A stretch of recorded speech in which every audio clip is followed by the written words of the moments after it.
আমবাসা ব্লকের অধীন দক্ষিণ লালছড়ি কার্তিক দেববর্মা পাড়ায় পাম্প অফিসে তালা ঝুলিয়ে দিয়েছে স্থানীয় মনীন্দ্রচন্দ্র দেবের ছেলে কনক দেব। এর ফলে ব্যাপক ক্ষতির মুখে এলাকার শতাধিক কৃষক। বাধ্য হয়ে এলাকার সকল কৃষিজীবীরা মিলে জেলা শাসক, মহকুমা শাসক, বিধায়ক পরিমল দেববর্মা সহ প্রশাসনের বিভিন্ন দপ্তরে লিখিত আবেদন করেন যাতে পাম্প অফিসের তালা খুলে ফের পাম্প চালু করা হয়। আমবাসা ব্লকের অধীন দক্ষিণ লালছড়ির কার্তিক দেববর্মা পাড়ায় কৃষিকাজের জন্য এলাকার বাসিন্দা স্বর্গীয় মনীন্দ্রচন্দ্র দেবের জমিতে পাম্প মেশিন বসানো হয়। বিগত প্রায় 20 বছর ধরে ওই পাম্প মেশিন থেকে কৃষকদের জমিতে জল দেওয়া হচ্ছে, কিন্তু অভিযোগ প্রতিশ্রুতি দিয়েও মনীন্দ্রচন্দ্র দেবের ছেলে কনক দেবকে পাম্প অপারেটরের চাকুরি না দেওয়ায় হঠাৎ 1 মাস আগে এলাকার এই পাম্প অফিসে তালা ঝুলিয়ে দেয় কনক এবং তার পরিবার।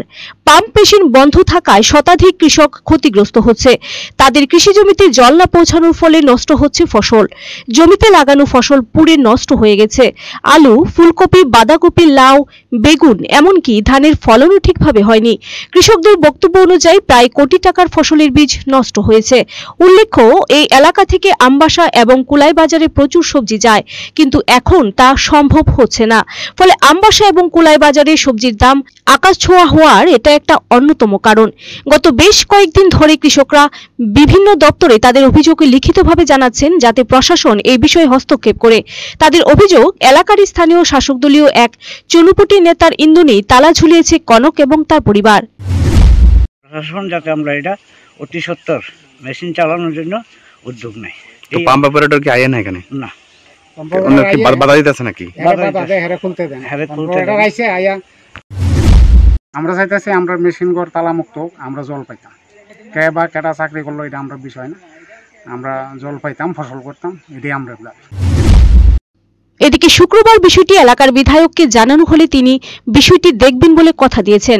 অপরদিকে কনক দেবের কাকার অভিযোগ, সরকার পরিবর্তন হওয়ার পর এই পাম্প অফিসে কনক দেবকে চাকুরি দেওয়ার কথা থাকলেও তাকে চাকুরি দেওয়া হয়নি, তাই তারা তালা ঝুলিয়ে দিয়েছে, যেহেতু তাদের যৌথ জমিতে পাম্প মেশিন বসানো হয়েছে। একবার করছে মৃদুল দত্ত যোগাযোগ করছে, তারা কোনো আমরা ই হতে না, এবং চেয়ারম্যান অরুণ দেব তারা কোনো ব্যবসা হতে না। কি করব?